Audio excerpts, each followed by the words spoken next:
Welcome everyone to the Over Under Movies podcast, the show where we take a prominent figure of franchise in the world of filmmaking and ask a simple question: are they overrated or are they underrated? My name is DeAngelis. I'm joined as always by my co-host. He just woke up from a nap. It's Mr. Jason Gong. Good morning, everyone. This is one of our pods that we actually aren't recording at like midnight on a Friday. No, it's still late. Still later than we planned because someone was taking a nap. You're on that 9 to 5 work schedule now, and there's nothing more clutch than coming home and immediately taking a nap after a 9 to 5. It is nice, and now I have like the rest of the night to do stuff, and yeah, it'll be a productive night, I think. I like to think of it as like I'm buying myself a couple hours I can stay up later. That's what I like to think too. If I was otherwise going to go to bed at 2 a.m., now I'm like, oh well, I already slept 2 of the 8 hours I need tonight. Right. Good. That's kind of how I look at it too. I'm a real night owl, so like going to bed later is like winning to me. I just enjoy the peace and quiet of being awake when everyone else is asleep. So I'm a guy who takes naps after work, I guess. I was like that a lot before I started getting into my current workout schedule, where I go to the gym in the middle of the day at work, because I would just be so tired when I got home every single time, especially now since it's like dark on your way home every single day, which is pretty awful. Yeah, I think it's good to maintain a good sleep schedule, but at the same time, I just try and get the sleep where I can get it. Yeah, man, naps are great. Yeah. Super underrated. We're pro naps here. It's a pro nap podcast. Anyway, this is our first recorded episode in the year 2025. It's going to be a big year for movies. Jason, we talked about it a little bit in our 2024 recap pod, that 2024 was kind of a weird year for movies. It was kind of a layover year after all of the strikes that were happening back in 2023. A lot of films got pushed into 2025, and because of that, 2025 is shaping up to be a pretty crazy year for movies. And because of that, we had to do our annual top 5 most anticipated of the year pod. You made a list. I made a list. We'll talk about whoever has the movie higher on their lists. I mean, when you're looking over the slate of films that are coming out this year, it's pretty crazy, right? It's awesome. This year is going to be crazy for movies. There's so much coming out. There's like a ton of great like big blockbuster films coming out, stuff that I think we're going to have a lot of fun seeing on the big screen, stuff that I think general audiences are going to go back to after, I think last year was kind of a dip for movie theater. This year, I think more butts are going to be in seats. Yeah, the overall ticket sales at the box office were down a good bit last year. So I anticipate 2025 is going to be a year where things pick back up. This is a tough list to make. We usually do our top 5s in the interest of time, I feel like. I could have easily made a top 10. I could have made a top 15. It wouldn't have been that difficult. There's so much good stuff coming out this year. Oh, it's so good. Oh, man. It's almost to the point where I think we might not have a ton of overlap in our lists. I'm curious to see. Me too. There's some things I'm like so disappointed didn't get on here. Right now, my top 5 is looking like a lot of studio movies. When I did, like, just upon trying to research for this podcast, I found so many cool looking independent films that I thought would be cool to talk about. But there's just too many good movies with big budgets coming out that I'm excited for. Yeah. So anyway, we'll start with mine. My number 5 is a film called Predator Badlands. Okay. I don't have that on my list. Which is being directed by friend of the pod, Dan Trachtenberg, local Philly guy. Right, that's right. He also directed Prey, the I think it was direct to Hulu. That's right. Predator film that came out that is about a Native American woman fighting against a predator. And Prey is fucking awesome. If you haven't seen Prey yet, definitely check out Prey on Hulu, or I think it's on Disney Plus now too. And he's making another Predator film called Predator Badlands, which takes place on a planet that's not Earth. And other than that, we don't know a lot about the film. And it also stars Elle Fanning, is going to be like the girl that's fighting up against the Predator. And it's clear that this guy knows how to make Predator movies. And like, I'm locked in. After I saw Prey, I was like, just give this guy Predator movies. Give him like cool shit to do with Predator films. This comes out on November 7th. So cool little fall release. I'm super excited to see this now. I don't know. Are you a big Predator guy? I know you're a big AVP guy. No, I'm not a big Predator guy. I've never seen any of those movies. You should have done a spit take. No, it's surprising because Predator is such... surprising because you didn't spit your drink out. You were just heavily drinking from when I said that. I'm not spitting my Coke Zero all over this table. It'd be a mess to clean That up. was a potential for a great bit, but I guess we missed it. I missed out on the TikTok opportunity. No, I haven't seen a single Predator. I'm trying to think.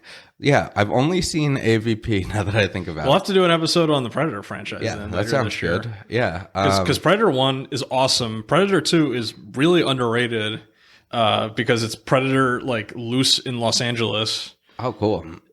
And then the recent Predator films are all at least interesting to talk about because they vary in quality. Yeah, I know they're pretty divisive. It seems like it suffers from the same thing that like slasher franchises suffer from, which is that like they're just loosely connected sequel. The bad guy is just it's kind of a slasher. It follows a lot of the same formulas. Yeah, there's a film in the franchise called The Predator. The original film was just called Predator.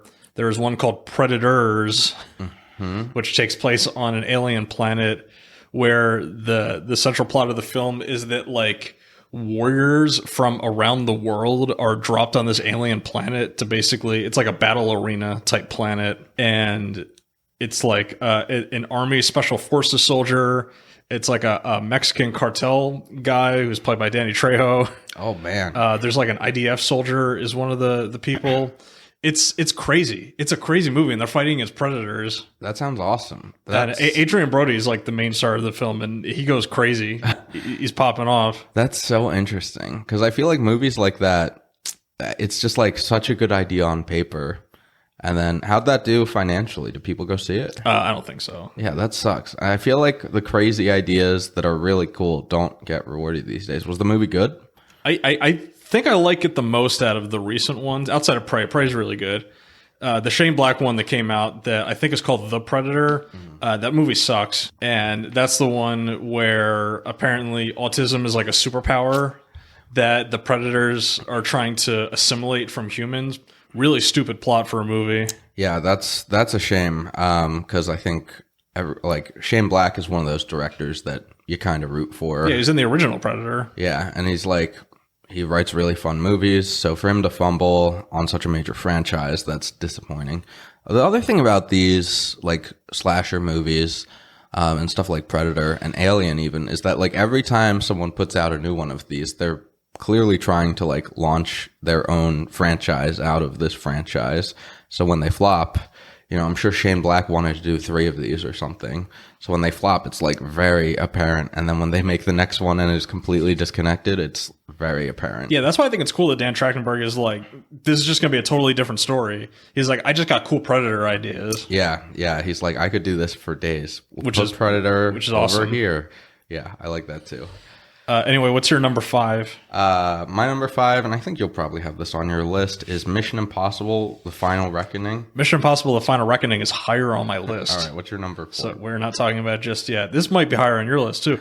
My number 4 is a film called Captain America: Brave New World. Oh, I don't have that on here. Okay, so I guess we have to. Do you have any superhero films on your list, or are they higher? I got one. Okay, so there's several superhero films coming out this year. I guess I won't spoil the other ones in case they're higher on your. You know, Is that your only superhero? it's the only superhero film on my list because I think it's actually the most interesting one to look at compared to the others. Because yeah, we have Superman and Fantastic Four, which are coming out within a week of each other in the summertime. But Captain America: Brave New World is coming out on February 14th. It's like right around the corner. And this is a movie that has been pushed back several times. It's had like a million reshoots at this point. I have no idea what the ultimate plot of this film is going to be. And it's a Captain America movie.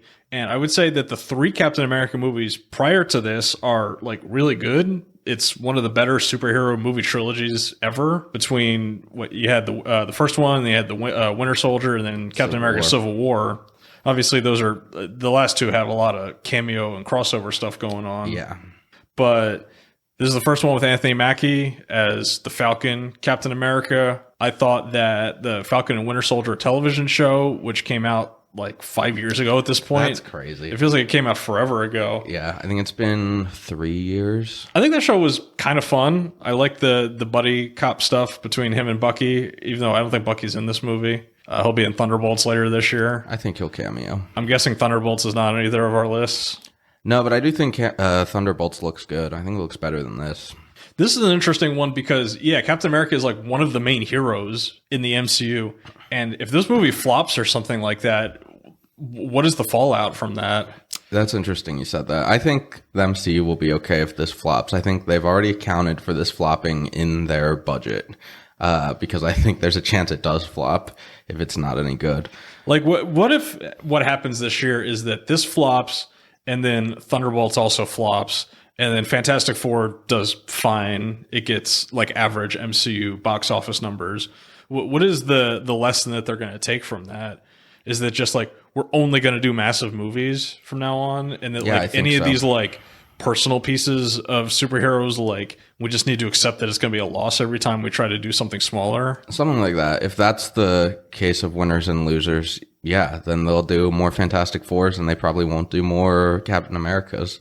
But I think what would really kill the MCU is if the Fantastic Four flopped, because they're really trying to build the next phase around that, I think.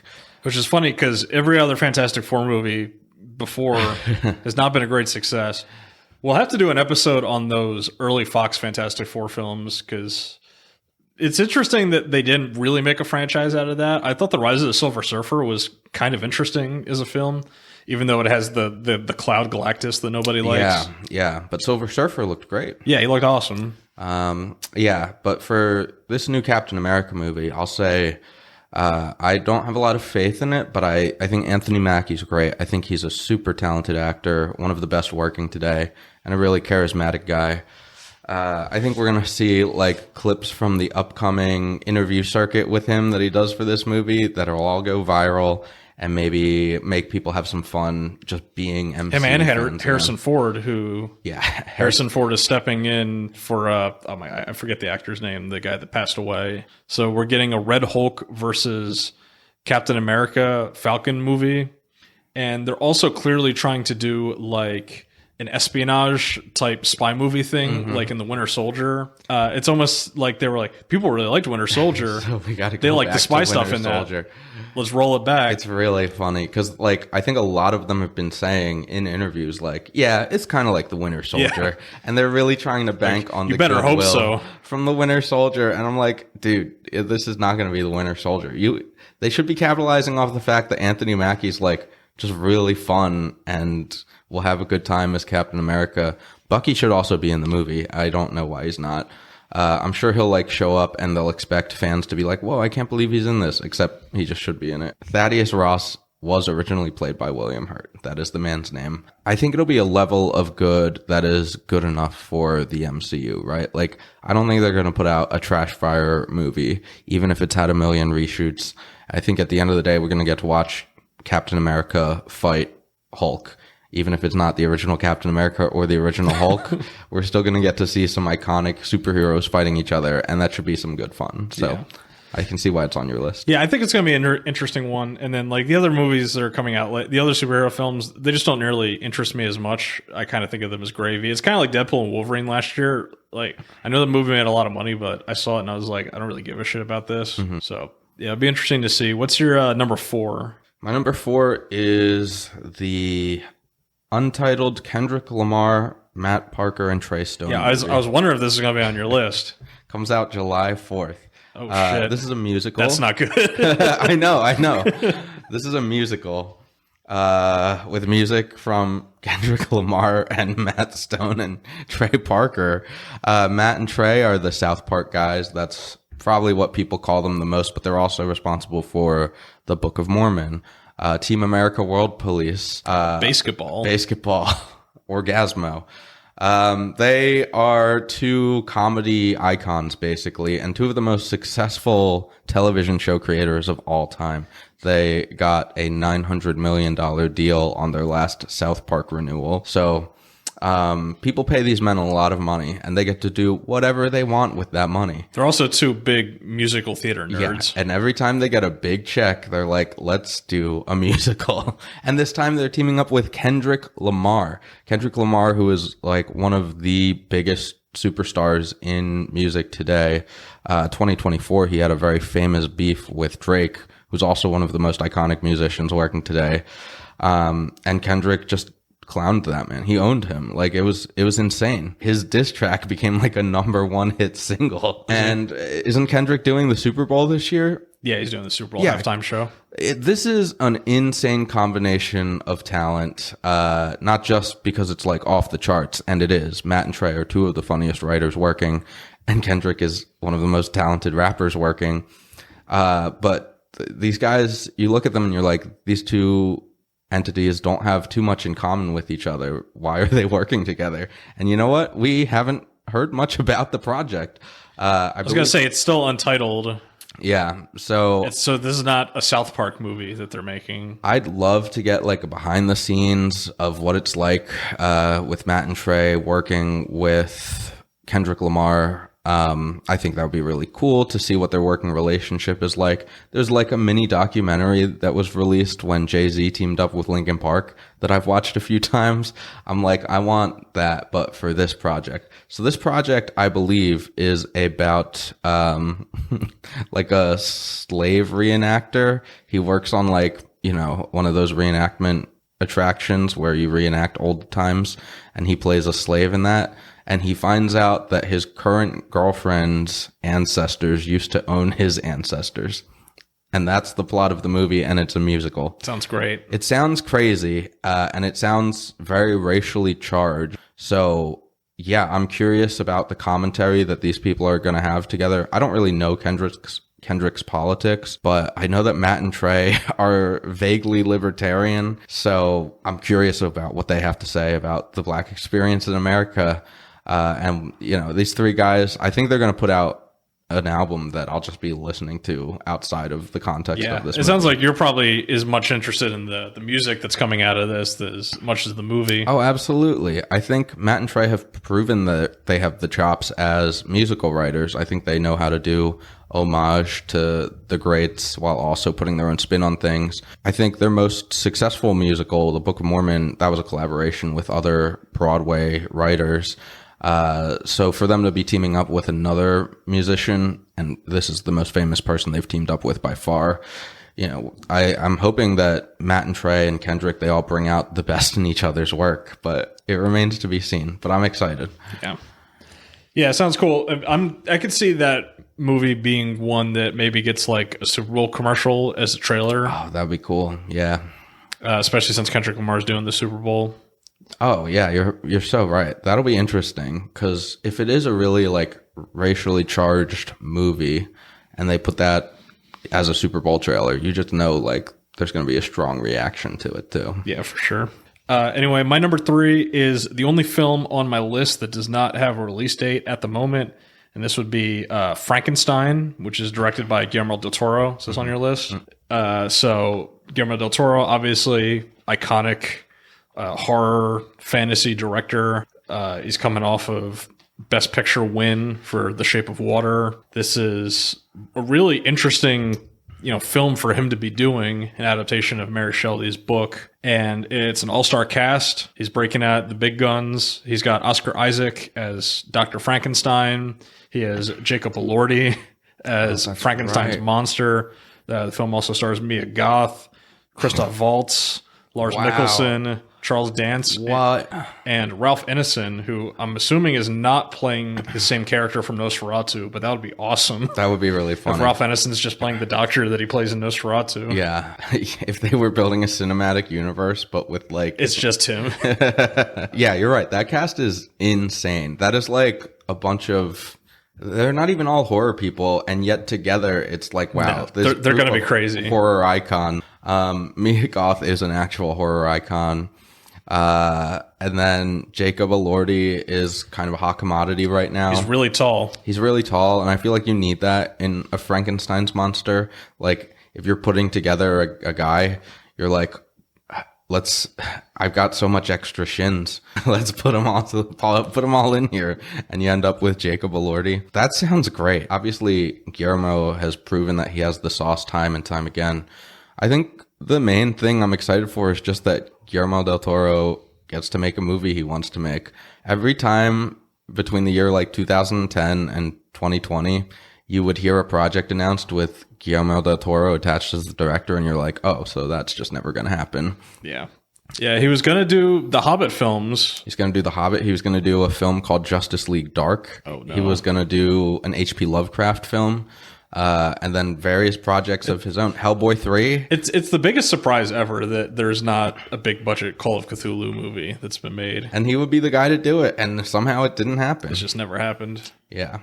And so I could definitely see with this cast and obviously the director that I wouldn't be surprised if this got like Oscar buzz if it was like really good. Obviously, Frankenstein is like one of the most iconic pieces of horror fiction ever. And when's the last time we got like a legit Frankenstein adaptation? I couldn't name one in theaters. I mean, I'm guessing it's been since like the 50s or something like that. I don't know if anybody's like recently tackled Frankenstein, like from a legit, just like straight up adaptation of it, in the way that like Coppola did Dracula in the 90s. Yeah, we had I, Frankenstein, of like within movies released in our lifetime. I, Frankenstein, which is like an action spin on it. Victor Frankenstein, which was like a comedic spin on it. This, I think, is the Young Frankenstein, Mel Brooks film. Yeah. This, I think, is one of the. I think there's a Bride of Frankenstein movie coming out as well. From I forget who's doing it. Oh, I believe it. That would be cool if it got Oscar buzz, because horror movies don't get Oscar buzz. Yeah, exactly. That was the crazy thing about Shape of Water. Have you seen Shape of Water? Mm-hmm. It's a weird movie. Yeah, super weird movie to win Best Picture. I wouldn't call it a horror. I mean, really, it's a romance, but no one really. I mean, no one thinks of it that way. It's just kind of a weird movie. I loved Shape of Water, though. It's weird and it's dark. I thought it pretty much deserved the win. I mean, I think Get Out is maybe a little better, but Shape of Water just, it has so many good components to it. Anyway, that's my number 3. What is your number 3? At my number 3, I have Avatar, Fire and Ash. Avatar, Fire and Ash is my number 2, so we'll talk about that. Talk about it right now. Okay, great. I don't have too much to say about this, except that when you want to go to the movies and you want to get the bang for your buck, these stupid Avatar movies are the way I got a lot to say about it. Let's look at the all-time box office leaders ever. The top 4, 3 of them are directed by James Cameron. Number 1 is Avatar. Number 2 is Avengers Endgame. And number 3 is Avatar The Way of Water. Movie that came out 3 years ago at this point. It came out in 2022. It's crazy. It's just under the radar, right? Everybody talks about Avatar 1. Oh my God, it made so much money. It's crazy. A movie about the blue people. Yeah. It made $2.9 billion at this point at the box office. Way of Water made 2.3. This third Avatar movie that's coming out in December, which is about the fire Na'vi, I guess. I'm assuming that they're like evil Na'vi or something like that, or they're ill-tempered or something like that. Yeah. This movie is going to make $2 billion. It's going to roll out of bed and make $2 billion. People love going to see this movie. I might see this one in 4DX. Oh, let's fucking go, dude. That's the way to do it. This is the movie you see in 4DX. This is a movie you see in 5D, 6D, like whatever like ridiculous overproduced theater you can see it in.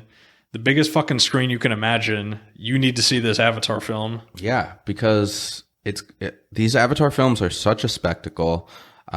They always really immerse you in the world of Pandora, and the world of Pandora is super cool. And the other interesting thing I think is that like these are fairly violent films, but the themes are all about like peace, getting along with people, anti-colonialism. It's a film about family. It's about family. It's really cool. And these movies already have such a large scope, but James Cameron's clearly trying to turn it into like this epic saga about the Sully family. Yeah, he's got 5 of them planned out. And what's cool about it is that I have no idea what direction this third film is going to go in. I know that a lot of people have theories on what's going to happen with Jake and with the commando guy that turns into a Na'vi in the second one. I forget his name, that maybe he'll do some sort of turn into being like on the good guy side at some point. Yeah, I'm sure he will. As he embraces being a Na'vi person. Yeah. It's weird because you're like, where's this franchise going to go? Yeah, especially for 5 more movies. Who knows? Yeah, when you say that I'm making 5 of them, you're like, okay. And it's James Cameron. They're going to let him make 5 of them. He's crazy.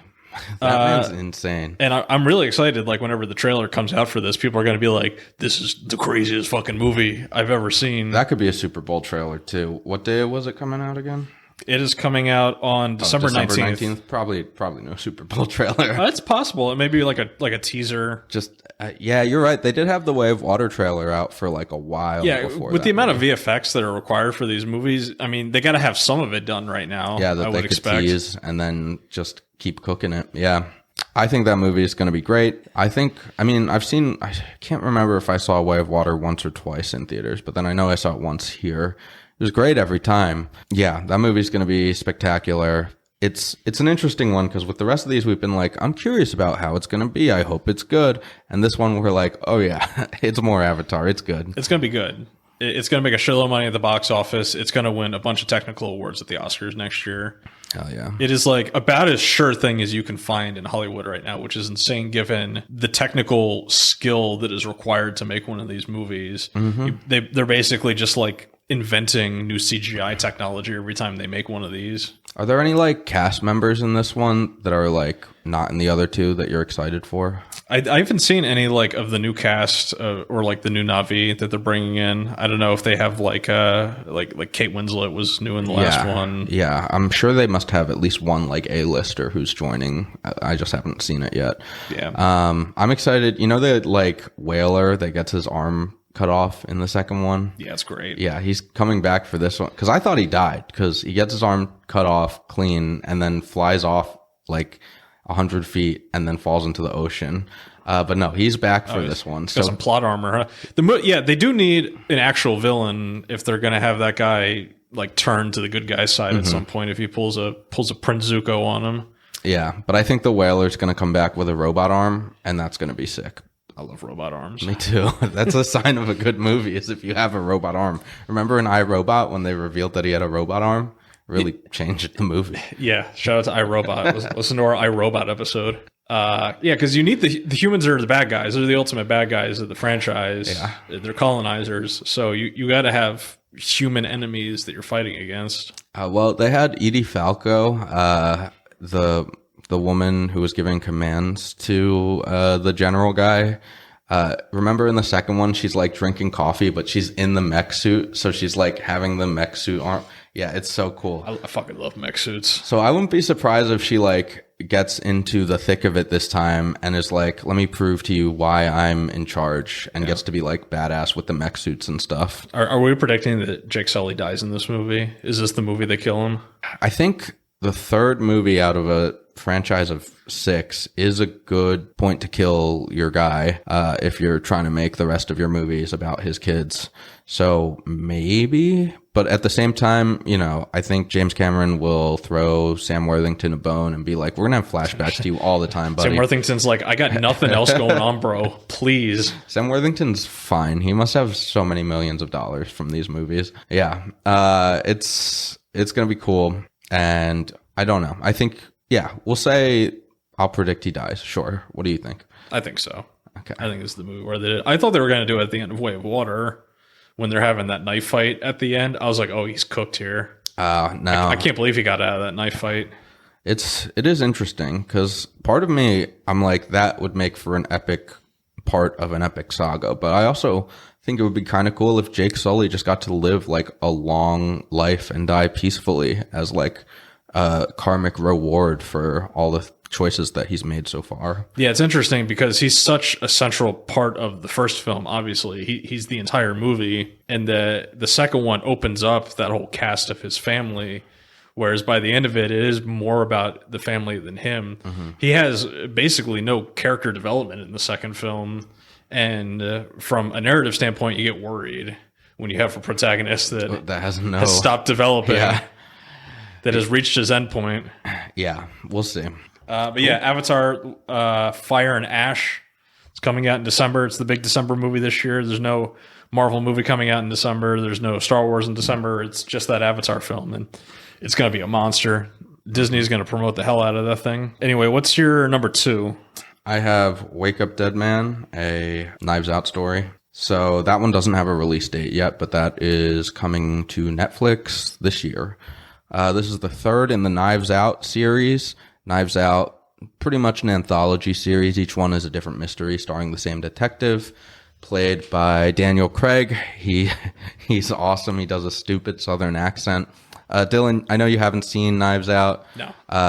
I know that you don't like The Last Jedi, but Knives Out is awesome. I'm not sure if you'd like it the way a lot of people like it. Like, Knives Out is a lot of people's like comfort film. It's some people's favorite movie. I think it's in my Letterboxd top 4. I just think Knives Out, to me, is a perfect movie. It's a very deconstructed and yet by the books whodunit. So it feels like a very classic type of mystery that we don't really get anymore. But at the same time, it's subverting the genre, which is something that Rian Johnson really likes to do. So this is the third one. The second one, Glass Onion, was also a lot of fun. Yeah, it seems like the whole shtick of the franchise now is you build an all-star cast, and that's what throws people through the loop of the whodunit, because it's like the whole cast is A-list actors, so the person could be anybody. The killer could be anybody. Yeah, exactly. And yeah, I don't even know that much about this movie. I don't know who the victim is. Obviously don't know who the perpetrators are,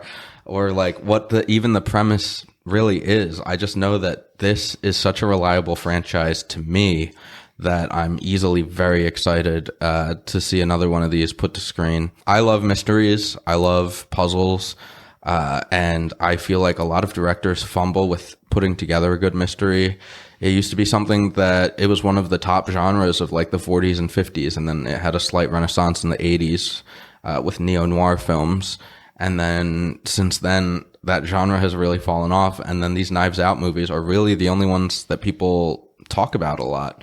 Because the other contenders are the Kenneth Branagh Poirot movies, which are not as good, and they do the same thing. They just get an all-star cast, except then Kenneth Branagh makes the main detective himself. And also, those are based on books, so you know the ending of those. Well, they change it. They change it up? Well, they changed it for this last one. For the first two, he keeps it. For the Death on the Nile, is that the last one he did? The last one was like Murder in Venice or something, I forget. But the third one's the only good one, and it is like, okay, this man's finally taking some creative liberties. This franchise, the Knives Out franchise, does not have any of those issues. This is all like what Rian Johnson wants to be doing. He took that Star Wars check and he was like, okay, I don't care if people didn't like that. Yeah, it's Star interesting Wars that movie. he's been doing nothing but Knives Out since then. Yeah, well, he has a television show as well, which is a mystery anthology series called Poker Face. And is this also direct to Netflix, or is this get a theatrical release? This is direct to Netflix, but the last time for Glass Onion, there was so much demand for a theatrical release that it had a 2-week period where you could see the movie in theaters, and it actually came to our AMC. Yeah, it's interesting that. Yeah, this franchise, I feel like this would be a really big box office success if they put it in theaters, but Netflix just offered him too much money. It's Netflix property. He's made statements being like, I don't know why Netflix won't put this in theaters. I think it would make them a lot of money. Sorry, guys. Yeah. And Netflix is like, we don't do that. Netflix has said, like, we're trying to put movie theaters out of business, so we're not working with them. Yeah. Movie theaters are the enemy. It's stupid. Netflix just cut way too big a check for Rian Johnson to turn down, so he took the deal. But I think we're going to start. I think they only had a 2-picture deal, so I think after this one, if he makes more Knives Out, they'll be back in theaters. Yeah. So what's your number one? I already know what it is by process of elimination. Yeah, before we get into our number ones, I think we could talk about the honorable mentions now. Oh, yeah. There's so many good movies. We could just rapid fire these, just like some movies that are coming out this year that we're really excited for. What's a couple you got? Mickey 17, March 7th. That's Bong gonna be Joon-ho. so cool. That really should be on my list, but there's so much good stuff, and this one's still so much of a mystery to me. Yeah. But yeah, I'm so excited. Karate Kid Legends. I had it in my top 5 in your list last year, yeah. of 2024, and it didn't come out. Speaking of films that were in our list last year, I have Ballerina, the John Wick film starring Ana de Armas. That looks really cool based on the trailers. I'm excited for that. That comes out in the summer. I have a film called Companion, which is produced by the guy who did Barbarian, which is one of my favorite horror films of the last decade. It's being directed and written by, I think, a first-timer. The trailer looks unsettling and cool. I don't know anything about it. I think and assume it's a horror movie, but I don't really know. Jack Quaid is in it. It's going to be good. What else? Freakier Friday, the sequel to Freaky Friday. I love Freaky Friday, dude. That movie is so funny. Do you have Wicked 2 on your list? Wicked 2 is on here. Wicked 2, November 21st. Obviously, I'm very excited for it. You know, Wicked was my number 2 movie of the year this year. I'm But surprised that didn't crack your top 5. everyone tells me the back half of Wicked sucks. They're like, Act 2 of Wicked is the worst act. Defying Gravity caps off the first one, and then it's kind of downhill from there. Although I mentioned this at work, and then my boss yelled at me because she was like, what about For Good? Wicked heads know what I'm talking about. And so I'll say... Shout out to the Wicked heads. Yes, For Good is a very good song, obviously. But most people are telling me, my friends are telling me that Wicked Part 2 will not be as good. And you know what? I believe them. The Phoenician Scheme is the new Wes Anderson movie coming out this year. I'm excited for that. We've got Thunderbolts. I think it's going to be a lot of fun. Fantastic Four, I'm hoping, revitalizes the MCU. A movie called Now You See Me 3 is coming out. Let's go. That's crazy. I thought this franchise was dead, but no, it was just dormant. Speaking of franchises that refuse to die, Jurassic World Rebirth comes out in July. There's nothing honorable about that. It's directed by Gareth Edwards, who did Rogue One, so it makes me like cool. somewhat interested. It's starring Scarlett Johansson and Mahershala Ali and Jonathan Bailey. Speaking of Wicked, it's nice to see Mahershala Ali in a movie again. But it's not Chris Pratt and Bryce Dallas Howard. It's like a whole new cast, even though it's the same universe. They finished up with their trilogy, I guess, and now we're getting a new one. But this is called Jurassic. What's it called? It's called Jurassic World Rebirth. Okay. Yeah, they should have changed it to like Jurassic Universe or something. Yeah, I don't know. Okay. But I'm vaguely interested in it. It does sound vaguely interesting. There's also Paul Thomas Anderson's coming out with a new movie this year. Untitled, right? Starring Leonardo DiCaprio. I could definitely see that as being the big Oscar film next year, assuming it gets released in 2025. That's a film that's already shot, so it's just up to them if they want to release it this year, I guess. There's a movie, I think it's coming out in February. It's called The Monkey or Monkey. It's directed by Osgood Perkins, who did Longlegs last year. Right. So if we're talking about cool horror films, I'll definitely check out Monkey in theaters probably. Shout out to AMC A-List. Yeah, I have a film called Opus, which I already forget what it is, but I think it's either a horror or a mystery or both. But for some reason, when I read this description really fast earlier, I was like, this is going on the list. And whatever it was, I'm really excited for it. March 14th, keep an eye out for Opus. Yeah, I want to shout out I forget what it's called, the Ryan Coogler film, where it's Michael B. Jordan playing twins. I forget what the movie is called, but that's one cool. That was on my radar as well. Speaking of movies that I'm excited for, because I know we get to do a podcast episode of this franchise, is that Mortal Kombat 2 is coming out. Oh, let's go. In November, so we can talk about the 90s Mortal Kombat films. Oh, good. The one directed by forever. Paul W.S. Anderson. Paul W.S. Anderson has a movie coming out this year. I saw the thing for it today. It stars, who would have guessed? It stars Mila Jovovich. And Bautista. And Dave Bautista. That's crazy. I saw someone on Twitter say, is this just a Rebel Moon spinoff film? That's what it looks like. It does. I think it looks like not good, but like it looks fine. It looks the good side of it. There's a non-zero chance that we just do a Paul W.S. Anderson pod, so we can knock out Mortal Kombat and we can knock out Event Horizon and Resident Evil. Yeah. Just do it all in one. Yeah. I mean, that's a lot of Paul W.S. Anderson to inflict on each other, but yeah, that's fine. I think John would like that too. And then, you know what doesn't have a release date and might not come out this year? Beyond the Spider-Verse. Which was supposed to come out last year. I'm trying to think, is there any big animated films coming out this year? Is the new Toy Story coming out this year? I don't think so. I don't know. Shrek 5 is next year. I'm not sure. There's the live action Snow White that's coming out with Rachel Zegler. And a live action Lilo and Stitch, which I'm sure will be bad, but the Stitch design looks good, so I'm kind of interested in that. I'm sure it's going to sell some plushies at least. You're right. Disney puts out like 2 movies a year, and then through its Pixar branch puts out another 1 or 2 movies a year. So there should be some cool animated films. It just didn't crack the lists that I was looking at for research, I guess. But yeah, tons of really good movies that are already on the slate. A lot of movies that we haven't heard about yet that will probably end up being our favorite films of the year. Yeah. But anyway, let's get into our number 1 movies for 2025. You know mine already because it was earlier on your list. It's Mission Impossible, The Final Reckoning, which comes out May 23rd, the day after my birthday. I fucking love the Mission Impossible franchise. It is probably my favorite action movie franchise of all time. It's insanely consistent. The Mission Impossible movies are so good. They're so underrated. like they're better than the James Bond movies. They just are at this point as an overall franchise. I will say Mission Impossible Dead Reckoning, which was previously titled Dead Reckoning Part 1. This was going to be Part 2. They changed the names because the first film did not make a lot of money. It didn't make enough money at the box office. It still made decent returns. Yeah, I'm curious what came out that kind of stepped on it. I know when people were talking about that, they were like, oh, this movie didn't do good because this came out or this came out. Because the one that came out before that, what was It's Fallout. Yeah, Fallout made like a ton of money. Mission Impossible Fallout killed MoviePass. MoviePass. Yeah. So there was a real audience for these things, and then that audience just didn't show up for Dead Reckoning. Yeah, it's interesting because the Final Reckoning, there's a decent chance that this is it, that this is the final movie in the franchise, at least for Tom Cruise. Mm-hmm. That this is his send-off. If this is going to be it, you know that they're going to want to go out with a bang, and they've been working on this one for several years at this point because they shot the 2 films back to back. I'm really excited to see it. This franchise doesn't miss.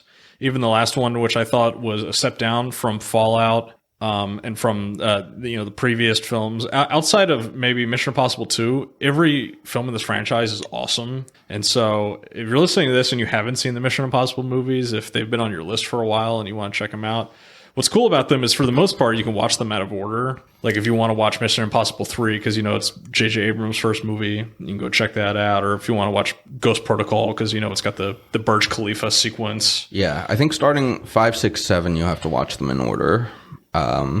Because they introduce characters that are going to be coming back. Yeah, I think even if you watch like Fallout first, you'll be fine. Yeah, because you're like, oh, Rebecca Ferguson's character was introduced in a previous movie. It's not super important. Yeah, I do agree with you that these movies are some of the best action movies around right now, and possibly the best. Now, I haven't seen all of them. I haven't seen 3. I haven't seen Fallout, which I hear is the best. Yeah, Fallout's awesome. I think it's Henry Cavill. It's the one with Henry Cavill reloading his arms. It's so cool. But what makes these movies so cool, and you might have just mentioned it, is like the stunt work that Tom Cruise does because he's an insane person. It's true crazy person levels of practical stunt work that Tom Cruise is doing in camera. He's nuts. And Christopher McQuarrie, who has done the last 3 of these movies, he's the director of the last 3 of these and the upcoming one, is just like a man who I think his directing method just has to be like, I'll just let Tom almost kill himself in any way that he wants, and I'll provide him the funds and feedback that he needs to do that. And they have such a good working relationship together right now. It's just dynamite.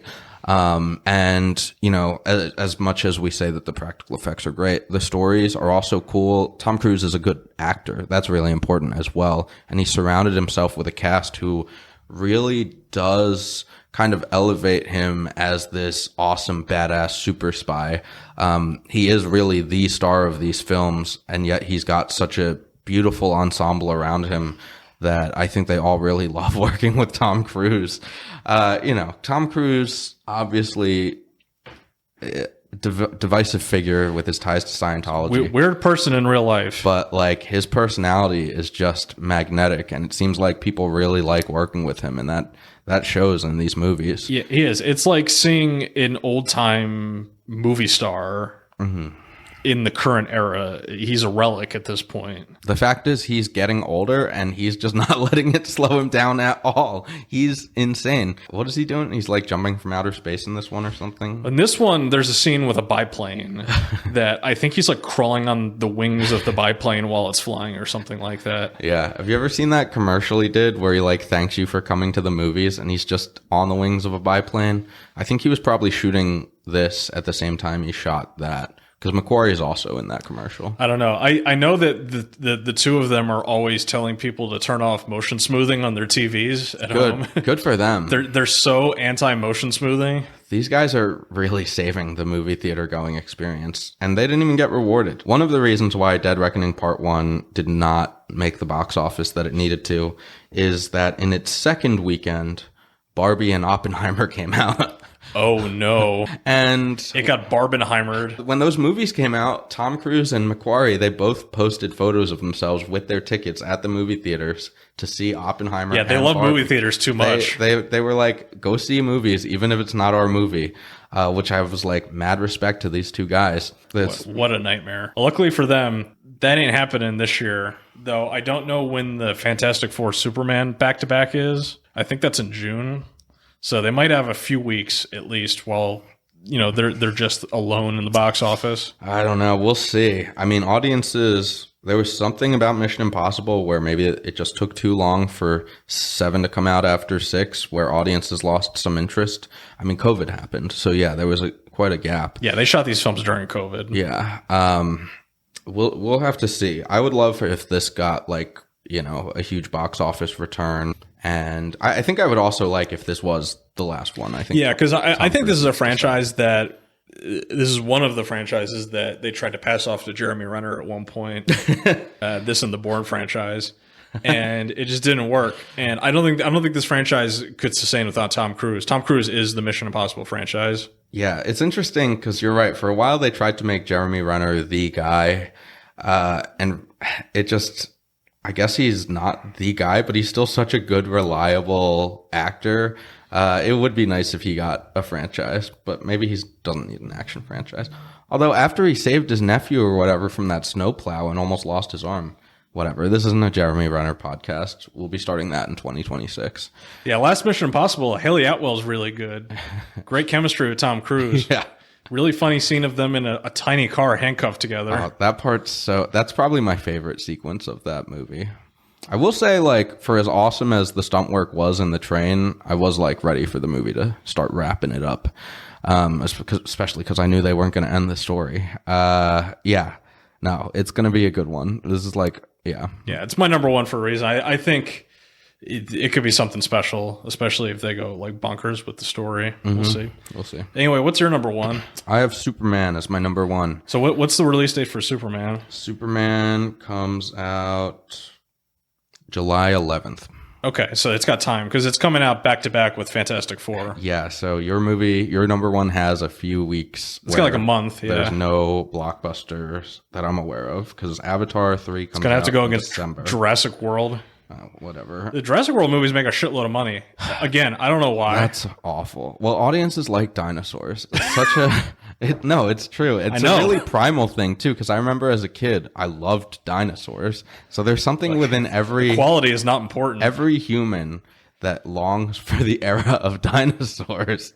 If there was a Jurassic Park, a real Jurassic Park, we would be trying to get there so bad. People would be begging to live there. I know. So many people would die. I know. Anyway. Oh, speaking of like giant franchises, we didn't even mention that the Minecraft movie's coming out this year. Shut up. The Jared Hess film. It's not all my honorable mentions. Can we make that prediction right now? Is the Minecraft movie going to flop or is it going to make $1 billion? It's going to make a lot of money. Which one is it going to be closer to on that spectrum? $1 billion. Yeah, I agree. I think it's going to be closer to $1 billion. You know how many kids are going to force their poor parents to drag them to the movie theater so they can see the Minecraft movie? I'm going to see the Minecraft movie. I don't know if this is going to make A-list. They'll really have to be pulling my strings. I'm gonna wait for the reviews. If the reviews are like this is actually bad, then I won't see it. But like if the reviews are good, what would be like the ideal reviews? Would it be like this movie is horrifically bad or this movie's just a little bit bad? What would be the better result? In terms of what would make more money, just being a little bad can still make you a lot of money. I think the Aquaman films are bad, and those make money. Yeah, it's tricky. And Jason Momoa's in that. So that's why I think this will make a lot of money, because audiences really like Jason Momoa. Yeah, and I think if we learned anything from the 2024 box office, you just got to go to where the families are going and what kids are interested in. That's really going to like steer the box office more than anything. In the 2024 top 10 box office. But anyway, Superman Legacy, is that what it's called, or is it just called Superman now? It's called Legacy, or no? I think it's just called Superman, which is cool. This is James Gunn's Superman film. He wrote and directed this. This is the first film in the new DC cinematic universe. It's a big one. Yeah, so this is an important film for comic book movies. Basically, Zack Snyder's DC universe is pretty much over now. And they have rebooted it, and they already have one TV show out.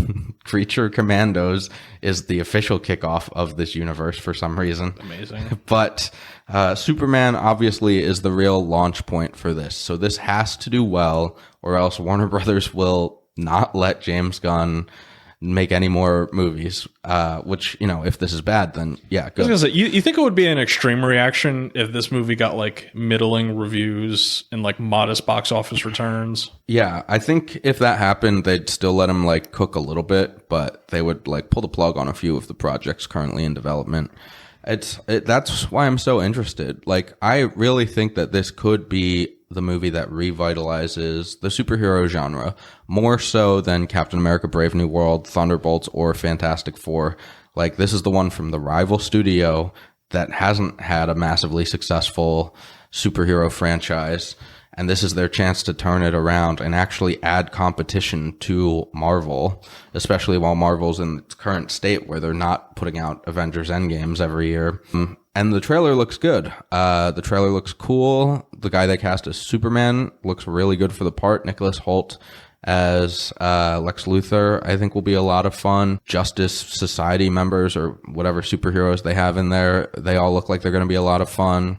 The Lois that they cast is going to be really good from Marvelous Mrs. Maisel. Yeah, I think this movie's going to be a blast. Crypto's in it. You got a cute dog. That's going to get people in seats. Yeah, I think the big thing, this movie seems to be leaning more into being comic booky than even what we see out of the Marvel films. I feel like the Marvel films go for some level of realism in their movies, but this is very comic booky seeming, and also a throwback to those old Christopher Reeve Superman movies. Yeah. Especially, like, you compare it to Man of Steel, which was DC's attempt to make like a grittier, real world type of Superman story, which did fine at the box office. It made a lot of money, and it did launch the franchise.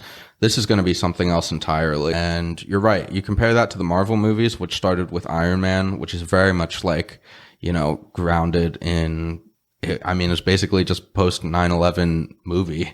This is going to be something else, and I'm really looking forward to it. I think I like James Gunn a lot. We've done an episode on him. He was one of the first things we talked about on this podcast. Yeah. At this point, he has more superhero films under his belt than non-superhero films. So he knows what he's doing within this genre. And what I like about him is that he can do things straight and subvert expectations at the same time. Guardians of the Galaxy is a little bit raunchy. It's a little bit silly.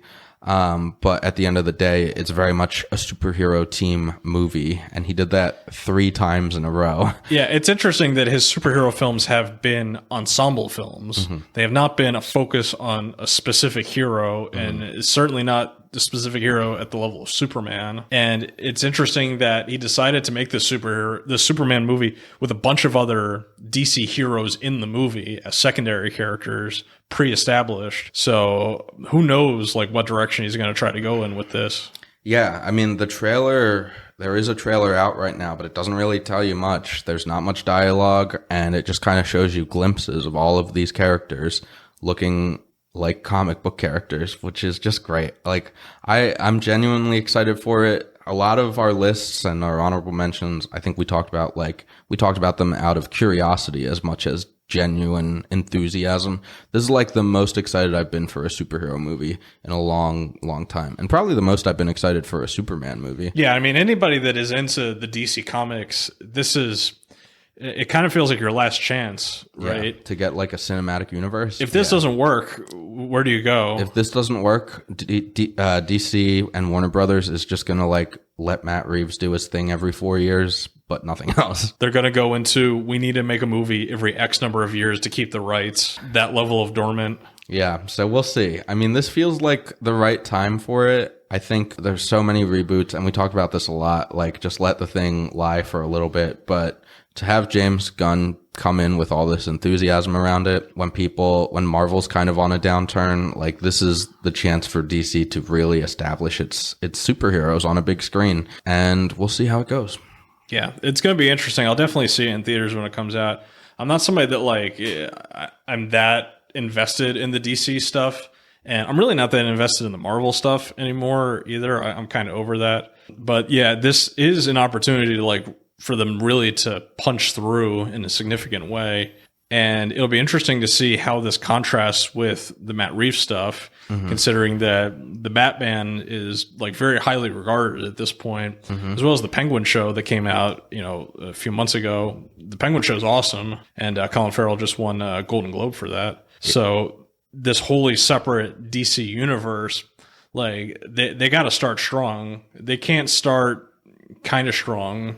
It's got to be a fucking home run. Yeah, exactly. They have to knock it out of the park. Same is to be said for that Fantastic Four movie. I think they need a home run if they want people to really care about Avengers. The Fantastic Four movie needs to be on the level of Deadpool and Wolverine from last year. Yeah, which is a really tough order because people don't care about the Fantastic Four that much. I do think having Marvel rivals put them in the game right now, as we're releasing this, that is just the right amount of time to like get these guys some early promotion and put them back into the public consciousness before the Fantastic Four movie this year. But yeah, Superman, I think it will just be a great movie. I think James Gunn, to me, he has yet to miss. So I know that he's doing this from like a more genuine standpoint. All of his other movies have a little bit of like silliness to them. They're a little tongue in cheek. And he says for this one, he really wants Superman to be a figure of hope that people can look up to and admire. So I think it's going to be great. Yeah. Anyway, that is our top 5 most anticipated films of 2025. We only mentioned like 30 something films in this pod. A lot of good stuff coming out this year. We're going to be talking about it. Do we want to talk about like the podcast stuff right now? Because what's the next pod that we're doing after this? We don't have anything lined up right now. No, we don't. So we've been talking about like the future of the pod here, like what direction do we want to go in?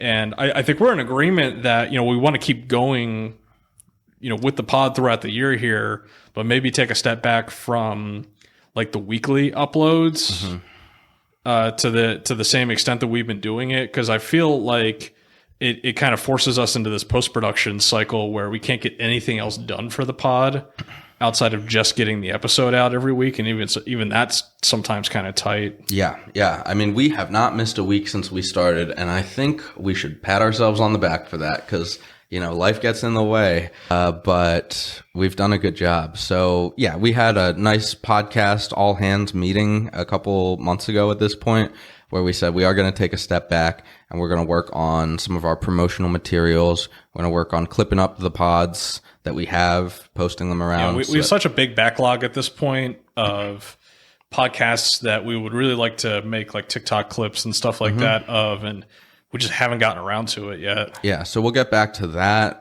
We have a TikTok. You follow it. Assuming it's not banned by the time you hear this pod. Just follow us on YouTube. It's fine. Yeah, it'll be on YouTube, Instagram. Yeah, all that stuff. We have to learn how Instagram Reels works. But yeah, we're going to be clipping up a lot of our stuff, which I think is like exciting in and of itself. Like getting to go back and look at our highlights, I think is going to be a very fun project for both of us. So just flat out, we're taking how long of a break from releasing episodes, Dylan? A month, 2? Yeah, I would say that we'll probably be in a cadence of like 1 to 2 episodes a month, something like that. Yeah. And we'll be doing more highlight focused episodes of films that are coming out. Like when Captain America Brave New World comes out, we'll do an episode on some MCU thing or maybe Winter Soldier. You know, we'll talk about it.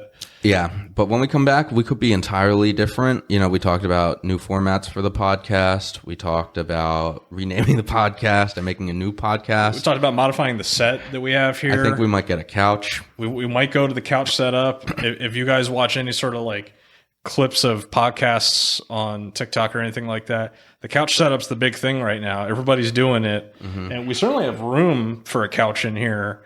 We would just need to find like a couch big enough to like fit in the corner that's like near you, and then maybe do like a table where I'm sitting and then a chair that maybe I'm sitting on or something like that. We would still want to have enough space to allocate for like 4 or 5 people. Yeah. I mean, we'll figure all of that out. Have it more open-ended. I like the idea of like everybody is just sitting around holding their microphones. I think it's just it's a different vibe when everybody's just sitting around holding their microphones instead of the more. I feel like the way we've had it set up so far is very professional and maybe not in line with a podcast about movies or like popular media. I just like the table because it hides my belly. Yeah, we do need to. I've been hitting the gym a little bit in the new year. I got to really like double down on that. Not me. I got to get on those GLP-1 injections on that generic Ozempic. I just need Ozempic. How much is generic Ozempic? Can you just get that? You can definitely get it. I think Hims is doing it now. No way. That's you can crazy. get it through Hims. That's Hims, actually crazy. Hims, if you want to sponsor the pod, we're skinny enough to have a couch set up for our podcast. Yeah, you don't even have to pay us. Just give us the free Ozempic. Just give us the drugs. But yeah, it's going to be really exciting. I think, you know, we have weekly listeners. I've talked to them, but I think that just you're going to be seeing us on your timelines and your recommended videos instead of in your podcast feed every single week. And I think it will be fun. We have some highlights that are from like behind the scenes clips of stuff that didn't even make it into episodes. So it's going to be good. And then, yeah, when we come back, we'll come back strong. I already have a lot of people over this holiday season who were like, you have a podcast? I'm going to listen to that, and I really want to be on it. And I'm like, all right, bet. So I also think this will be a really good chance for us to build up our bucket again. When we started this podcast, we were like, if we just do 3 episodes a week, we'll never run out of episodes. And we did that 2 weeks in a row. And then we went to doing 1 a week or less. Yeah, you feel like you're recording a lot until you get to the point where you're like, shit, we don't have anything for this week. Yeah, and that's why, I think a break is good. Yeah. But I'm really excited. We're not going anywhere. Nothing's happening with the pod. I think we're both really happy with it still.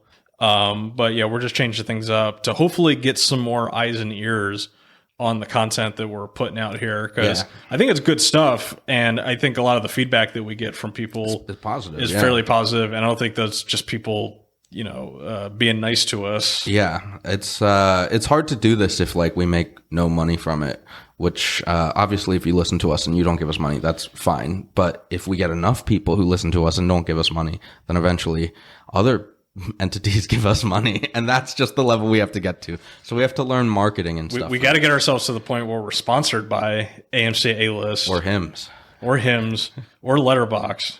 Yeah, so yeah, Letterboxd would be the fucking dream. I love Letterboxd. Let's practice. I love movies, but I can't get an erection. Boy, do I have something for you. All right. We're going to cut that. All right. Are we done?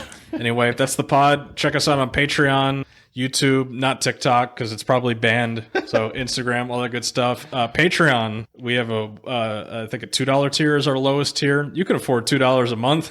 It's fine. You don't have to give Send it our way. We also have a free tier. You could just join our Patreon. Yeah, we'd love to just have you. We're going to be posting behind the scenes of the TikToks we're doing. Any changes to the studio, it'll be on our social media. What we can do while we're on our break is just record a bunch of episodes and post the behind the scenes of that onto our Patreon. Yeah, it'll be fun. Also, hop in our Discord, trying to get some more movie discussion going. We'll talk about all the cool movies coming out in 2025. Yeah, I'm excited. Anyway, for myself, for Jason, that's going to do it for this episode of the Over Under Movies podcast. We will see you with the movies. Bye.